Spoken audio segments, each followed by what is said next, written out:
So and also we have decided to approach the Supreme Court. Water Resource Committee. Regulatory Committee.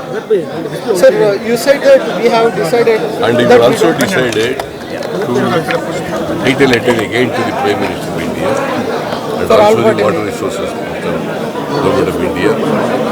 And we are coming in investigation. Please give us an update. And also we will go to, we are thinking of going to Delhi to meet all the MPs there and ministers who are from Karnataka. Sir, you are also saying we don't have water to release.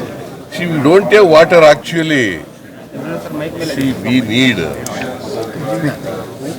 106 TMC of water, 106 TMC of water for drinking water purpose and to save the standing crop and water to the industries. 106 TMC. But we have only 53 TMC of water. See, we have released 37.7 TMC of water so far. We should have been, according to the Supreme Court orders, we should have been given, released water to the tune of 99 TMC of water. Out of 99 TMC, we want only